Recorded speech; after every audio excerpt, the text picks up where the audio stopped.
Hey RATBAGGERS, it's Jade today giving you the lowdown on Core Keeper. After 2.5 years, is 1.0 everything we hoped it would be? How is the game if you're approaching it new as a console player? This is my review for one of the best games going. Let's go. It will be available on the 27th of August for everyone on Xbox Series S and X, PlayStation 5, by Xbox One, PS4 and Switch. You'll have to wait until the 17th of September. It is also going to be on Game Pass as well, so really no excuses not to give it a shot, especially if you're on Xbox. And quite simply and quickly, this is one of my favourite games of all time. I've sunk a good couple of hundred hours into it, which is quite a lot for me given I cover so many other survival games. It's super addictive, super fun, and don't be put off if you're not used to playing 2D down style games, especially if you're used to games like Grounded or Ark, where it's the third or first person. This game absolutely slaps, and it's quite challenging. It is not just a cozy game, although it can be that if you want it to be.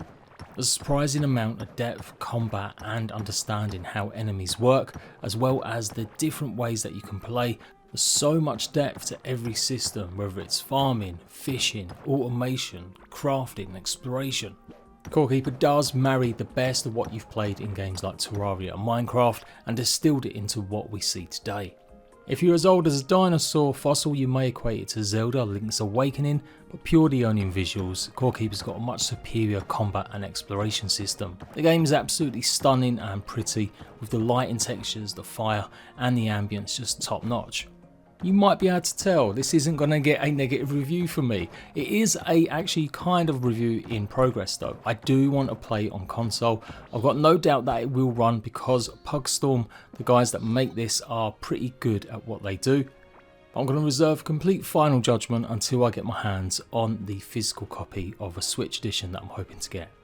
And there are a couple differences. The Switch version only has 1 to 4 player co-op, where everyone else gets 1 to 8. That is the trade-off, I guess, for having it run on a handheld system. Because although it may seem simple, as I said, because the game looks so pretty, I'm guessing it's quite taxing on some of the older consoles. The other aspect that really makes Core Keeper stand out from anything else is the music. You will absolutely be vibing and bopping. Absolutely one of my favourite things and one of my favourite soundtracks in any game. The amount of times that I literally just go, yes, this song, I love it.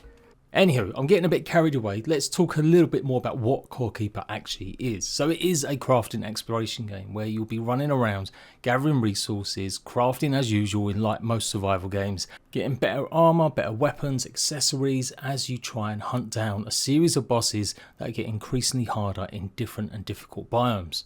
I would estimate at a gentle playthrough to get through all the content that's currently in the game, it's at least 30 to 40 hours, and that's if you really kind of knew what you were doing.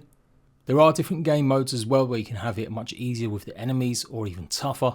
I think the average person, if they like the game and are willing to spend a bit of time taking on side bosses and trying to get lots of content and building up a base, farms and more, you're easily looking at 60 hours to maybe 80. And then for players that really love doing things like pixel art and the way that you can build up your base or set up elaborate farming systems, as well as farming the actual bosses and creatures you come across to get some OP weapons, easily 100 hours plus. It's an absolute time sink that will just rob you unbeknownst. As you play, you're suddenly looking at a clock and it's 3 hours later because the game becomes this thing where it's so chill. 1 minute you're just mining, digging away, and it gives you that dopamine fix every time you find an ore or something special.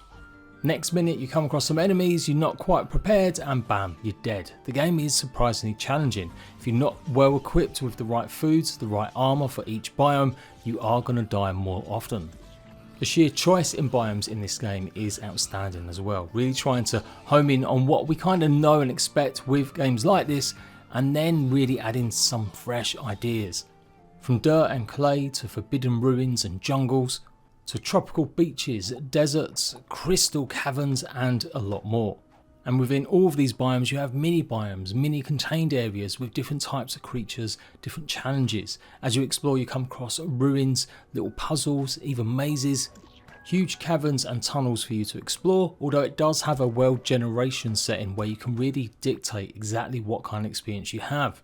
Want a harder challenge? Then you can reduce how much ore there is, reduce how many caverns and tunnels, and make it purely a digging game if you really wanted. Or if you like the idea of exploration rather than necessarily bringing out your strip mining habits from Minecraft, you can set them tunnels and stuff to much higher, and so you've got a more gentler experience exploring, but that does mean enemies can get at you a lot sooner. There are so many different varieties of enemies from each and every biome, from slimes and little mushroom cap dudes to giant worms and scarabs. Each biome has a real difference in what you expect and having to learn how to play in each biome. You'll be adventuring to get the best resources, and that relies on getting more and different ore, with each biome having specific resources you can only find in each. There is help along the way. You get some guiding stones or location stones that will show you where a lot of the bosses are, but there's a plethora of side and mini bosses in the game too. There's at least 10 plus bosses overall, and PUGSTORM have done a great job of also including themed content, holiday content for different celebrations throughout the year, adding even more. It can become almost overwhelming how many different types of drops there are in the game. Like, as you explore, you'll get untold amounts of armor, weapons, as well as being able to craft your own. Likewise, accessories, rings and necklaces to make you more powerful and build out either your ranger class, your mage, your barbarian, or whatever you want. There's a lot of stat reading, and I kind of do wish there was some easier ways to just fully recognise what the main benefit of something was at first glance. If you thought I wasn't going to give some constructive criticism, that's not really a review, that's just fanboyism. And I have got a few things that I think definitely need to be improved, and they look to be adding more content after 1.0. But just like, yes, most RPG and looter games, you will be looking up the stats of stuff, trying to min-max and get the perfect build. I love the pixel art style. Like I said, it might not be for everyone, but I think it vibes really well. But I don't necessarily like the font and would like to see some improvements or some different options. It'd be nice if there was like a clearer option, even more so for just accessibility for people with maybe sight impairment. Okay, I'm getting old and I don't necessarily want to wear my glasses all the time, but it does feel like it'd be nice for having something a bit different to make things a bit clearer. And yes, some way to just categorise, especially with accessories, what it really is geared to: range, melee, magic. Obviously weapons are self-explanatory most of the time, but some more additions. It's tough though, trying to get detail on such small icons and the UI when it's a pixelated game. Understand the challenges, but you do become almost overwhelmed, like I said, with just trying to work out what's going to be best. And that can be fun, that's the pure mechanics of it and understanding the game fully. Most armor sets are kind of what you would expect, and so they're very descriptive. You know that a ranger armor set is going to be good for rangers. But just a little bit more help with loads of accessories. There's literally hundreds of weapons, accessories and stuff that you can find or craft. You can build different types of playstyles, whatever you want. If you want to become a poison master, an explosion demolition expert, get your Call of Duty on with muskets and bazookas. Or the two new classes that they've added alongside the rest in Mage and Warlock. These two have been added specifically just for the 1.0 launch, and they definitely add a little bit more needed flavour, with your Warlock being able to summon lots of critters and creatures to help fight alongside you, and the Mage being a typical projectile character with different staves. In my fresh playthrough, I have mostly mained Mage and Warlock to get to grips with the new classes. Understandably, they're a bit weaker compared to some of the others, relying on different types of armour or just making sure you can heal and move around quickly while you fire off your magic or use your actual minions. And the game does feel heavily geared towards dropping a lot of mage stuff. That's mainly because you can't actually craft any of it yourself. Maybe this opens up a bit later, I'm hoping so. It definitely feels like it was meant to be kind of like a side class that you can maybe experiment with. But whatever you choose, whatever you prefer playstyle, you can always mix things up. There's a skill system in the game that allows you to increase and get perks with experience. So everything you do, if you're killing and using melee or range, you'll gain experience in that actual tree, and then you can level up and get even better stats and perks. And that equates to everything from fishing, farming, cooking and running or exploration. So it's never really too late to go ahead and switch playstyles if you want, with various different armors and weapons helping you if you do decide to switch. There's a pretty cool little pet system as well that gives you buffs. You can find different eggs all over the world and you can hatch these to give you a variety of different buffs for your playstyle. Not to mention cattle that you can come across, bring back with you and either farm them in the more, I guess, butcher way, or hopefully feed them and get some cool drops from them. At certain points in the game, you do unlock new crafting stations, as you would expect, that can help advance you. It does feel like some of this stuff is probably gated a bit too far or doesn't tell you enough in the early days. Things like an upgrade bench, which you won't get until you've defeated at least 3 of the first bosses. But this can be used to bring up any gear that you do find up to almost an appropriate level, although it does cost a huge amount of actual coins that you can find and then basically sell items to traders to get, as well as various different resources to make it and increase its actual levels. So the more different ores you get, the higher they are, the better they are, then the more your equipment may need that if you want to upgrade. Kind of do wish this was a little bit cheaper. It kind of makes sense and you can go ahead and reinforce your weapons relatively cheap, but to actually upgrade them and bring your favourite kind of axe or weapon with you, it does end up getting pretty expensive. PUGSTORM have also listened to players' feedback about how to teleport around the map. Again, you don't unlock the ability to craft your own teleportals until much later in the game. So they've now added special waypoints close to pretty much every mini boss or boss that you come across. And this does make life a lot easier. Although it does also again reduce more of the stuff that you won't be using as much, like rail networks, which you can set up. You can put minecarts absolutely everywhere, with the original feeling being that you want to build permanent minecart places pretty much going towards every boss. That way you can go and farm them and get the special drops that have a rare chance of dropping. So some things become a little bit more redundant than others are quicker. Although there are creative ways that you could utilise some of that, especially when it starts coming up with the automation. You do also gain access to various different modes of transport, including go-karts for the desert as well as boats for the sunken sea. And overall, it would be nice to see more improvements and maybe expansion on the automation processes. You can create elaborate mob farming where you basically kill mobs as they spawn, hoping to get special drops from them, as well as other stuff like growing your own wood and having it all automated into planks eventually. And a big component of the game relies on you finding ore deposits, special set ones that your tools won't be strong enough to go ahead and demolish, setting up your drills and basically getting the ore that comes from it smelted and cooked before eventually returning to your base. And these could be fun to set up the automation points for these. But yeah, it would be nice if there was a little bit more expansion. Gardening does get a lot of quality of life. Every time you upgrade your hoe and your watering can, increases the radius of how much you can gather your crops quickly, but there still doesn't seem to be a way to make planting them quicker. I'd like future updates to really lean into even more specifics with some of the automation to make people who really want to get into that absolutely have even more to do. And the game, although it has got some quality life improvements, especially with inventory, doesn't quite hit the levels of games like Grounded just yet. You can set up lots of shortcuts to deposit items into your chest quick, and that's all good. But basically, I want craft from storage and I want it to be a bigger area. At the moment, you can put a chest down next to a crafting machine and it will simply go ahead and craft the stuff inside. But it would be nice if that was also part of the automation or electricity sort of industrial upgrades you can maybe eventually get, if you could set up areas where you could maybe have wider field of crafting. I'm really nitpicking here and trying to come up with something that it needs to improve, because quite frankly, Core Keeper's just an amazing game. It does suffer, like I said, with so many overwhelming different weapons and armours. Most of it you'll probably never use, not unless you really are minded to try every kind of build and every type of class. You can always start a fresh playthrough, and the benefit of that is you could always bring your character in with you. You can swap characters between any of your saves. Meaning if you wanted a fresh one, you could always give yourself a head start, bring over certain resources, but with the idea that you're going to start playing it all as ranged now instead of mage.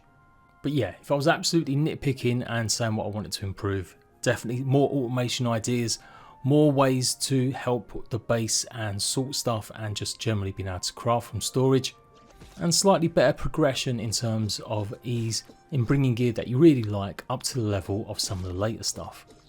When it comes to the combat, as I said, it's quite challenging. Enemies all have their own little signature moves, although obviously lots of them you expect to face off against. Like there's lots of creatures that will fire either spears at you or arrows, and lots of creatures that are just going to rush at you.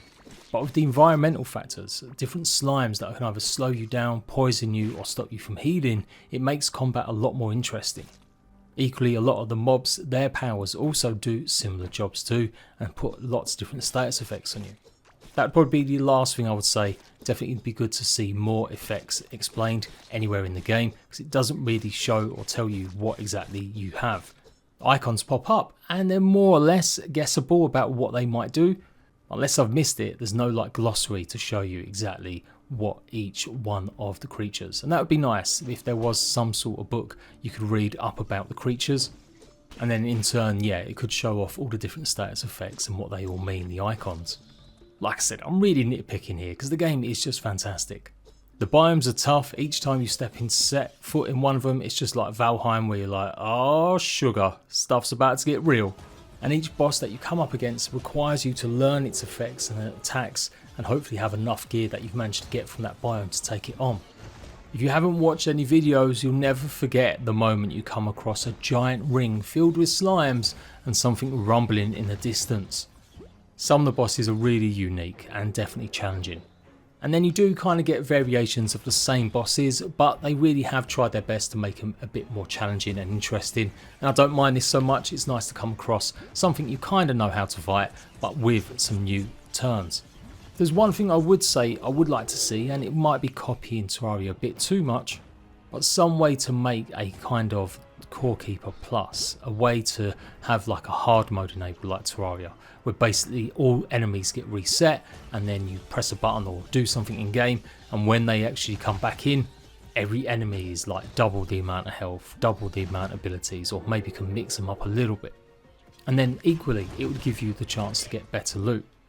You can do that before you start the game in Core Keeper, but as far as I know, you can't really change anything as you're playing. You're kind of stuck in either casual, standard or hard. So that would probably be the something I would look for. It would give long-time players a reason to go back once they've farmed certain bosses over and over again to maybe try again because they've got some new loot added as part of their pool, but made significantly harder, and maybe they could try tying it into whatever level your character is right now.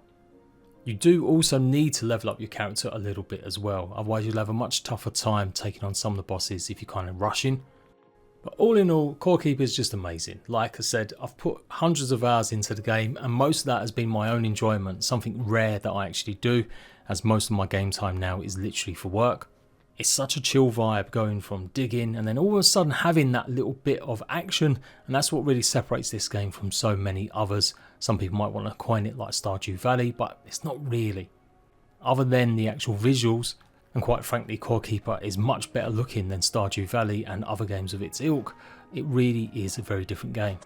I would literally put it in the top 5 crafting survival games like Minecraft and Terraria. In fact, I've got a pretty good feeling this might actually replace Terraria as my favourite. I do believe they're working on crossplay as they have it running on PC between the various different platforms. I'm hoping that comes to Xbox and PlayStation as well, but I can't remember reading about it, but I presume it is happening. But yeah, obviously buy the game, play it whatever way you can get hold of it. Absolutely one of the best games going. I've still got lots to do. I want to go ahead and complete all the new content with the new biomes they've added as 1.0. And like I said, check out the console ports as well before I give a definitive verdict on some of that stuff. But that will come in a separate video, whether or not the actual update matched up to what we expect. But I've got a feeling it will do.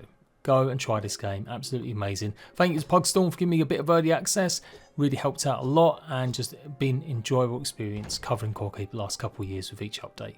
Until next time, Ratbags, laters.